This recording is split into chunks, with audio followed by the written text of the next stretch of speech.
हमारे लिए अपने किसानों का हित सर्वोच्च प्राथमिकता है। भारत अपने किसानों के, पशुपालकों के ஆச்சி கொழுக்கட்டை மாவு வந்தாச்சு. ஆச்சி கொழுக்கட்டை மாவிற்கு கொழுக்கட்டை அச்சை கேட்டு வாங்குங்கள். और मछुआरे भाई बहनों के हितों के साथ कभी भी समझौता नहीं करेगा।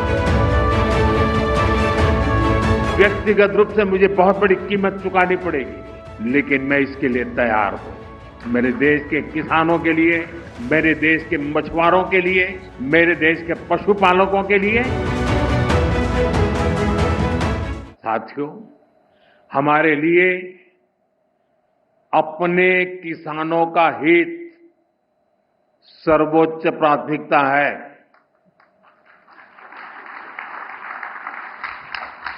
भारत अपने किसानों के, पशुपालकों के और मछुआरे भाई बहनों के हितों के साथ कभी भी समझौता नहीं करेगा।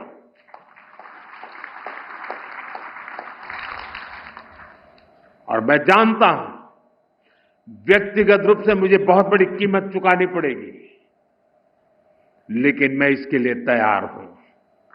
मेरे देश के किसानों के लिए, मेरे देश के मछुआरों के लिए, मेरे देश के पशुपालकों के लिए आज भारत तैयार है।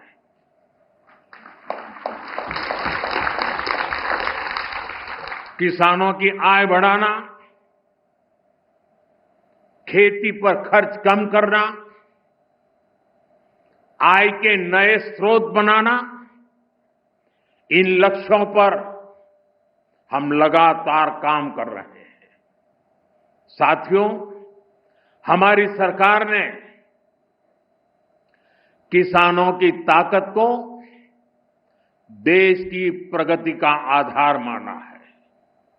इसलिए बीते वर्षों में जो नीतियां बनी, उनमें सिर्फ मदद नहीं थी, किसानों में भरोसा बढ़ाने का प्रयास भी था। पीएम किसान सम्मान निधि से मिलने वाली सीधी सहायता ने छोटे किसानों को आत्मबल दिया है।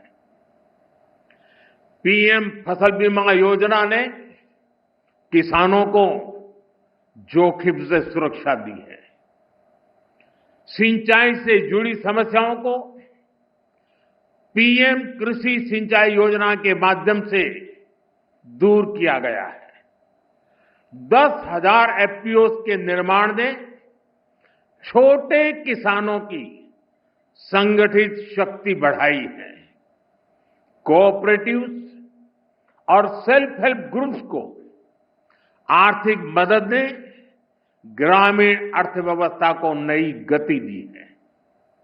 ई-नाम की वजह से किसानों को अपनी उपज बेचने की आसानी हुई है। पीएम किसान संपदा योजना ने नई फूड प्रोसेसिंग यूनिट्स, भंडारण के अभियान को भी गति दी है। हाल ही में पीएम धन धान्य योजना को भी मंजूरी दी गई है। ஆச்சி கொழுக்கட்டை மாவு வந்தாச்சு. ஆச்சி கொழுக்கட்டை மாவிற்கு கொழுக்கட்டை அச்சை கேட்டு வாங்குங்கள்.